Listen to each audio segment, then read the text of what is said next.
Olá, está no ar Porto 360 Entrevista, nosso espaço semanal para debater assuntos importantes em relação aos portos internacionais, portos do Brasil e principalmente em relação ao Porto de Santos. Você já sabe, não custa lembrar, o Porto 360 Entrevista é uma realização do Grupo Tribuna em parceria com a CBN. Porto 360. Patrocínio.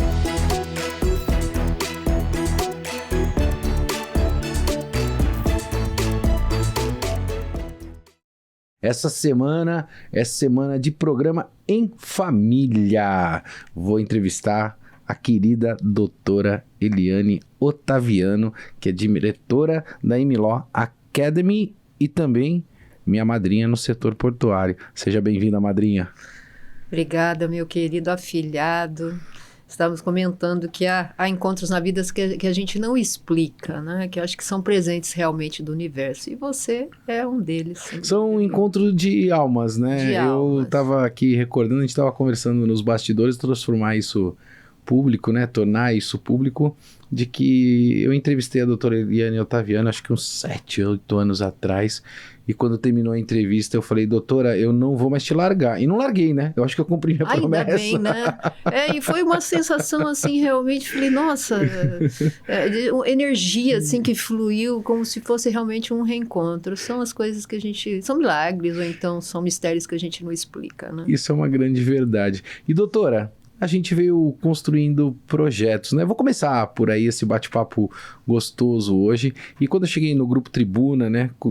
Indo ao encontro do que eu acabei de dizer que não te largaria mais, a gente construiu um roadmap de projetos e eventos aqui dentro do Grupo Tribuna, e um deles foi o nosso Summit de Direito Marítimo. E nós estamos indo, acho que, para a nossa 4ª ou 5ª edição. Foram tantos trabalhos que nós fizemos que eu confesso que eu esqueci se são 4 ou se são 5. Se a gente pudesse voltar lá atrás, no início, naquela nossa primeira reunião, assim, o que te chama a atenção nesses eventos que a gente teve a oportunidade de construir junto? Olha, Max, a gente fica particularmente emocionada porque passa um filme realmente, e esse projeto ele veio no final da pandemia. E quando você me chamou para a gente pensar naquele formato, eu falei, nossa, é muito inovador, inclusive, né? Trazer algumas questões numa dinâmica diferenciada, e você geralmente muda o formato, não só a forma das pessoas estarem posicionadas, mas nós já fizemos simulação de arbitragem, os temas, os tipos de colocações que são feitos, sempre há uma novidade, é muita inovação, que foge um pouco daquele tradicional de evento de direito marítimo, que fica assim, uma coisa assim bem... até chata, vamos dizer a verdade. Olha, né? Só. E você traz, não só na escolha dos temas, mas das pessoas que participam, o tempo, fica algo muito dinâmico, muito inovador. Então, se eu posso resumir em uma palavra, eu digo que você trouxe inovação. Adoro essa palavra. Adoro essa palavra. Assim, vida, brilho no olho para a gente que participa do Summit do Direito Marítimo. Nessa época, quando a gente está próximo ao Summit de Direito Marítimo, o teu telefone toca, já começa a ficar nervosa com as minhas ideias, doutora? Já. Você não dorme, né? Aí eu fico, bom, e agora? O que vem por aí esse Qual a ano? novidade? Né? Porque sempre vem uma novidade. Todos eles, nós nunca seguimos um padrão, né? Sempre algo novo. Então, eu fico assim, sempre... não fico nervosa, não. Eu fico ansiosa. E aí, eu quero trazer algo que realmente me orgulha muito dentro desse processo, porque nós construímos juntos, né? Eu me recordo, dentro de um evento, uma câmara arbitral. Então, nós colocamos uma dificuldade do setor portuário, convidamos 2 escritórios renomados para que cada escritório fizesse a defesa daquele tema, onde a diretora da ANTAC, Flávia Takafashi, e a doutora Eliane seriam a juíza arbitral. Sim. Óbvio que de uma maneira figurativa, né? Isso não tem poder de decisão, mas saiu uma resolução da ANTAC dali, né? Pautou uma resolução da ANTAC. Que coisa incrível. Não é uma coisa incrível, doutora? Incrível. Eu creio que esse poder, digamos assim, de mostrar também aos órgãos regulatórios o que é necessário ser feito e ouvir, né, os maritime stakeholders, os players no setor portuário. É algo assim de marcar história, né? Você já parou para pensar? E eu, na época, me recordo que os dois escritórios de advocacia eles estavam defendendo os temas, né? E, obviamente, por não ser dentro de uma câmara arbitral construída, eles estavam despidos até de vaidade, né? Eles estavam sendo muito, muito justos até nas colocações. Então, foi um debate muito produtivo e sai desse conceito de evento convencional que a gente vê, né? Que sobe uma pessoa no palco, bate palma, outra desce, sobe outra pessoa, bate palma e outra desce. E para esse ano, a gente tá já com temas bons aí, né? E é um evento que lota, né? É um evento que lota. A gente lança o evento... Realmente horas. É horas, né? A gente dá sold out em 2, 3 horas. A doutora Eliane me liga e fala, Max, já lotou? Eu falei, já lotou, já tá lotado. Então fica atento aí. Aí que a gente fica tenso, porque aí o telefone, pelo amor de Deus, me arruma uma vaga. Quero estar no evento. Então a gente vai trazer temas muito importantes aí, o novo decreto aí que vai ser promulgado pelo presidente da República a respeito da BR do Mar. É algo que realmente é muito importante, a questão do afretamento marítimo, né, das embarcações. Então, são temas que realmente a gente precisa aí trazer e dar luz e visibilidade para que a gente possa evoluir. Eu queria fazer um serviço público, se a doutora me permitisse. Eu publiquei um livro, né? Agora, recentemente, ainda não lançamos o livro, e eu o fiz por meio da MLaw Academy, né?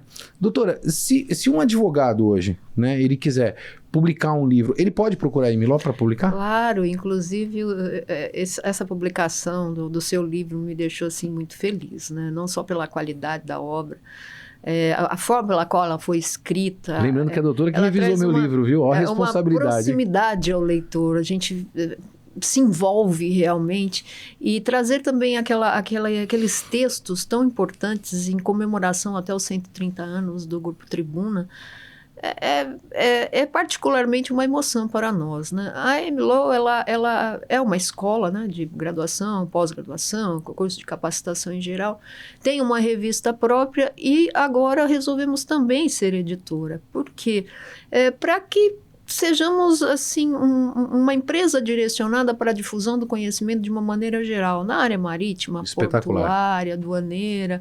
Então, quando você nos deu essa honra, você e o Luiz Montenegro, né, de publicar conosco, e olha, não percam, não percam, que está muito boa, está aí o lançamento. É um marco, acredito, na nossa história. Então, só gratidão. Muito feliz. O pessoal pode acessar o site da MLaw, se ele está aqui nos assistindo, fala, olha, eu quero publicar o meu livro, porque muita gente tem o desejo de publicar, né? Acessar o site e por meio do site eles conseguem. Sim, até porque eu acho muito importante essa conversa, inclusive com uma empresa especializada que tem o olhar de dizer, olha, a obra é interessante, ela é importante, nós podemos inclusive, né, trocar experiências a respeito do que o mercado precisa, porque às vezes a pessoa tem uma ideia, sai escrevendo sem um direcionamento e depois não é, às vezes, aquilo que vai marcar e que o mercado procura. Então, estamos sempre à disposição. Eu, particularmente, inclusive, estou à disposição. Você sabe que eu tenho 2 livros publicados, né? Publiquei um, esse é o meu segundo livro, e quem me ajudou a estruturar o meu livro foi a doutora Eliane Ottaviano, porque a gente às vezes quer publicar um livro e a gente não sabe por onde começar, né? Então, você tem que começar pelos temas, pelos índices, e ela me deu uma série de dicas. Então fica aqui, né, a minha dica do Maxwell, caso você queira publicar o teu livro, vai lá na MLaw Academy, eles vão te ensinar. Foi um momento muito especial para mim. Foi muito legal, né? Foi muito legal, e a gente viveu junto esse momento, por isso que eu falo que nunca mais eu ia largar e não larguei. Agora vamos voltar aqui para nossa pauta portuária. Primeiro, que também a doutora Eliane Ottaviano está lançando um livro, e eu fui presenteado com esse livro, que chama-se Tratado de Direito Marítimo. O que a doutora aborda nesse novo best-seller, né, que vem por aí? A gente bem sabe que a doutora Eliane Ottaviano é referência quando o assunto é direito marítimo. Pois é, Max, o tratado ele também foi publicado pela nossa editora, pela MLaw, né? Tá lindo o livro. E a ideia era que eu buscasse me aprofundar em temas que não me eram assim tão fáceis, sabe? Porque você me conhece. Eu me desafiei mesmo, porque você me conhece, geralmente o direcionamento das minhas pesquisas, das minhas obras, era para a área mais privatista, para contratos, acidentes. Essas questões políticas, regulatórias, elas me desafiavam, mas ao mesmo tempo elas não eram tratadas geralmente nas minhas pesquisas. Aí eu pensei, bom, vamos lá. E não é muito fácil, não foi muito fácil para mim. Não tenho a menor dúvida porque disso. sai um pouco da minha zona de conforto, Sim. né? E aí, com a BR do Mar, algumas coisas acontecendo também em nível de OMC, OCDE, acordos de comércio, a questão da liberalização. Eu falei, não, acho que agora chegou o momento. Porque eu sempre fui muito assim... enquanto pesquisadora e enquanto pessoa, sempre gostei de observar qual é a origem da origem da origem, né? Como se você fosse levantando os véus. Não, tá ok, isso aqui é assim sim, mas por que é assim? Então vamos buscar o que há por detrás. Então eu tive a necessidade de entender a política marítima, as questões regulatórias, como é que o Brasil, e também não só o Brasil, Estados Unidos e Europa, eu fiz um comparativo, como é que o mundo está nesse sentido. E aí surgiu o tratado, que é apenas o volume 1. Vamos ver como é que a gente vai encarar os outros volumes. E aí eu preciso te perguntar, preciso que você me dê esse spoiler, até pela liberdade que eu tenho com você. Como é que o mundo está? E como é que o Brasil está nessa questão das políticas marítimas? Olha, você sabe que eu me surpreendi, até positivamente, né? E também algumas questões, elas me deixaram um pouco perplexa, porque eu não sabia, mesmo estando nesse meio, como, por exemplo, as questões da liberalização dos serviços de transporte marítimo, que existe até um grupo dentro da OMC, que trabalha essa questão, que não tem avançado. Bom, a OMC, de uma maneira geral, desde a rodada de Doha, que não avança, e as questões marítimas, elas não avançam há muito mais tempo. A gente está vivendo um mundo meio que just for me. Os países estão olhando muito mais para os interesses individuais do que o comércio global, doutora? Que foi o que eu descobri, porque a OMC está perdendo o protagonismo. Sim. Mas não é por isso que os países não estão exercendo, digamos assim, assumindo a condução dos seus próprios destinos e fazendo acordos preferenciais de comércio. E isso me deixou bastante surpresa, porque a liberalização do comércio de bens e serviços, ela é fundamental para o desenvolvimento, para a globalização do mundo. Ela é fundamental, nós sabemos disso, e há provas, digamos, disso na nossa própria história. E quando a OMC deixa de ter esse protagonismo, mas a liberalização tem acontecido de forma muito mais profunda através de acordos preferenciais de comércio. E isso me deixou assim, falou, nossa, que isso é fascinante. E inclusive envolvendo o Brasil.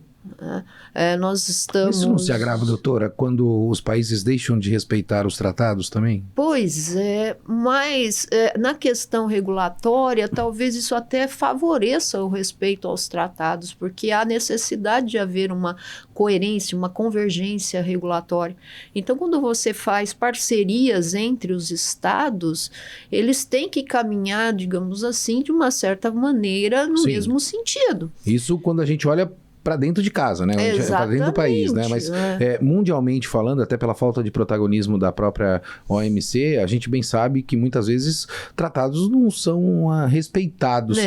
A gente está vivendo um novo momento jurídico mundial, talvez seja isso? Acho que é um momento peculiar, sabe, Maxwell? Porque o protagonismo, digamos, da OMC, ele sendo deixado de lado e os países assumindo esse protagonismo das suas próprias histórias, eu acho que esses temas sensíveis, eles são muito mais facilmente tratados entre países que têm o mesmo objetivo do que você levar para um foro que tem que tratar, digamos, tem aquelas regras pré-definidas. Eu não estou defendendo aqui o que a OMC não é importante, muito pelo contrário, ela é. Mas no momento o que está acontecendo. Nós estamos refletindo aqui o que está ocorrendo. Já que não há uma crise institucional, mas crise essa que se reflete nos demais órgãos também. Talvez, mas vários tratados importantes em outras esferas, como por exemplo da IMO, UNCTAD, eles têm avançado. E no momento que os países resolvem fazer esses acordos de comércio, é natural que se aproxime daqueles que têm o mesmo tipo de pensamento, ou seja, não necessariamente que todos sejam signatários dos mais importantes tratados, mas é difícil uma união com a desigualdade, né?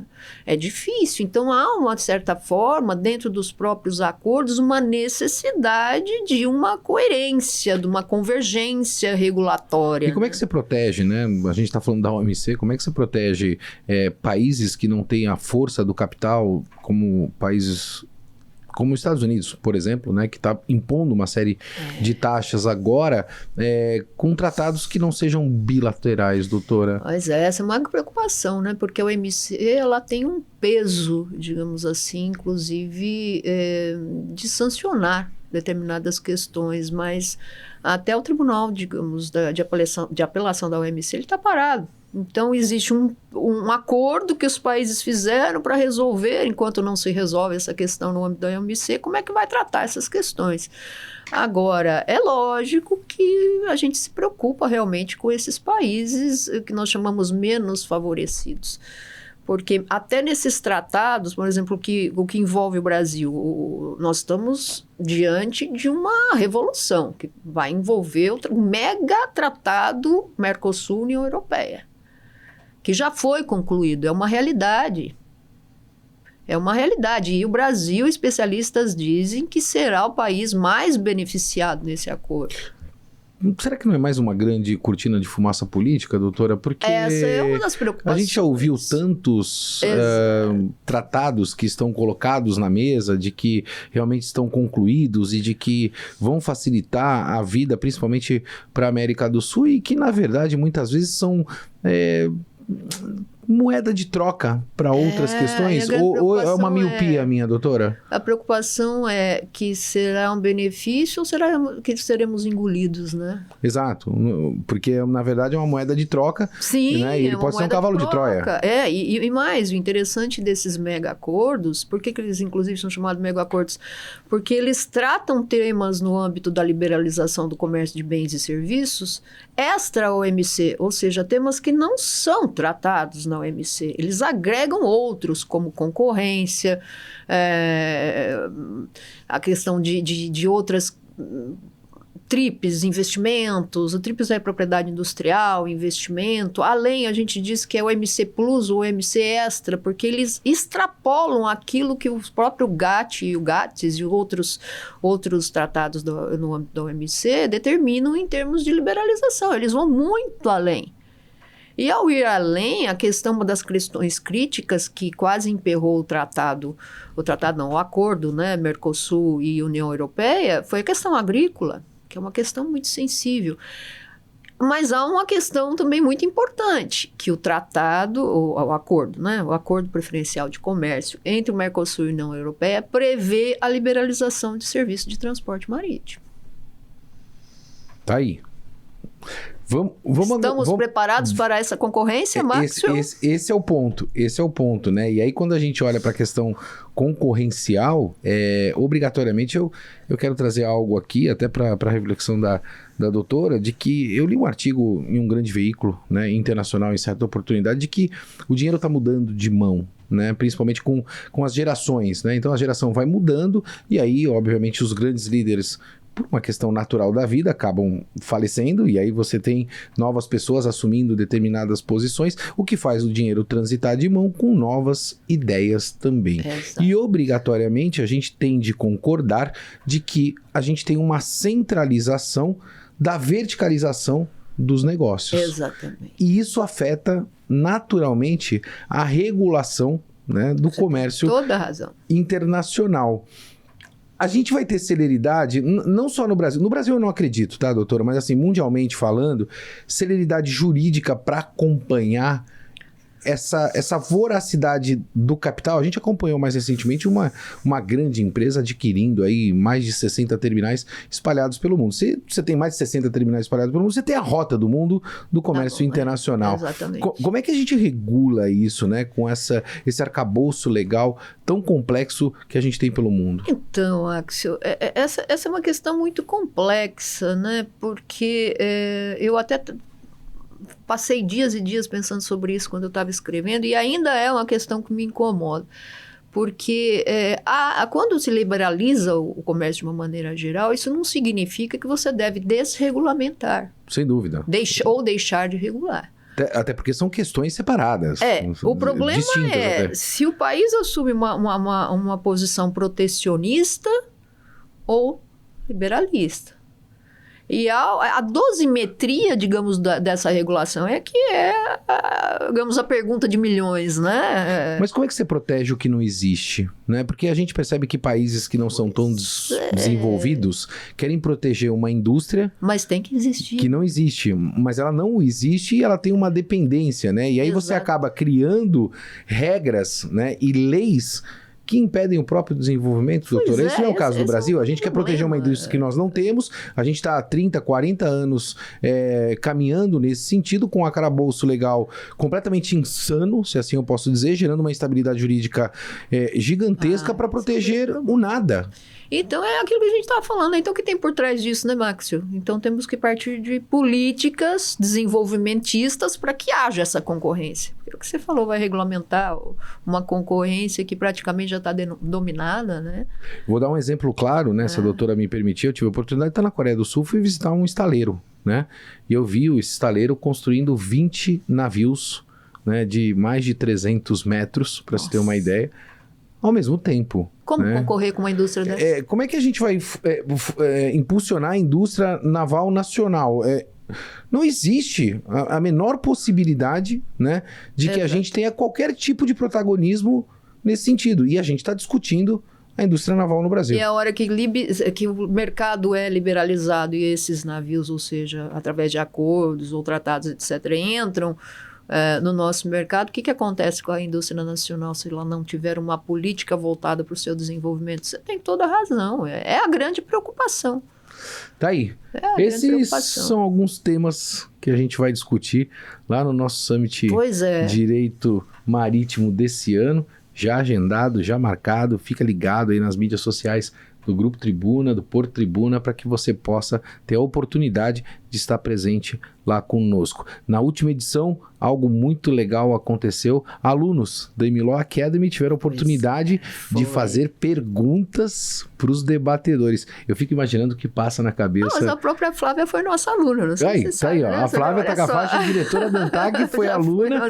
Isso é muito legal, isso é muito lindo, a gente dá oportunidade para eles e eles levantando lá, né? Fazendo um questionamento. Eu agradeço muito essa parceria que a gente tem, né? Para realizar o Summit. Para mim é uma grande honra. Doutora, para finalizar, como é ser a madrinha das madrinhas? Porque eu escrevi um artigo sobre isso e você é a madrinha de todas as madrinhas do direito marítimo. Como é que você se enxerga recebendo um título como esse? Até parece, viu? Eu até agradeço o título, embora que eu não sei se eu mereço, né, tanta, digamos assim, essa referência, mas eu sempre tive vontade de fazer a diferença, sabe? Sempre tive vontade. E sei lá, e esse apelido foram meus próprios alunos que me deram, ou as pessoas que às vezes nunca não me conheciam, chegaram para conversar comigo, pedir uma opinião e etc, né? E o que eu podia fazer, de abrir portas, de aconselhar, eu fazia. E aí ficou esse apelido de Dinda. E então, assim está até hoje. E assim está até hoje. Eu aceito com muito carinho, porque eu realmente me preocupo com a carreira, com a vida das pessoas. E eu tive pessoas que me estenderam a mão. E uma delas me disse, quando eu perguntei a ela, né, o que eu posso fazer para o senhor? Porque se não fosse aquele momento, aquela palavra, aquela ajuda, ele me disse, faça por um dia por alguém o que eu fiz por você. Então aquilo me marcou assim tão profundamente que eu realmente faço. E eu tenho essa vontade realmente de ajudar. E eu sou assim também, é incrível, Pois é, e por isso somos que muitas vezes você é meu afilhado mais querido. mal entendidos ou até mesmo mal interpretados. Eu ouvi de uma grande liderança E internacional. criticados também, mas faz parte. Mas faz né? parte do Faz processo. parte. E eu ouvi de uma grande liderança internacional que grandes líderes são aqueles que estendem a mão, são acessíveis, né? Estão sempre dispostos a ajudar. Eu tive a oportunidade de viver isso na pele com essa grande liderança que é a doutora Eliane Ottaviano, E eu na com publicação desse meu segundo livro, porque eu sou chato, o pisciano mais virginiano que existe nesse mundo, detalhista, e ela foi junto comigo A obra do é início sensacional, não até percam, não o percam. final. Madrinha, obrigado pela presença, Eu que muito bom agradeço, estar aqui viu? com Toda você. a minha gratidão e honra a você, ao Grupo Tribuna. Contem comigo e com a Milol sempre. Com certeza eu conto e vou continuar contando. Prometi, cumpri, conheci e disse que não ia largar nunca mais. Tá aí, de hoje até para sempre. Eu Obrigada. vou ficando por aqui, sempre, movimentando muito mais que informação. Ó, forte abraço, até quarta-feira que vem. Porto 360. Patrocínio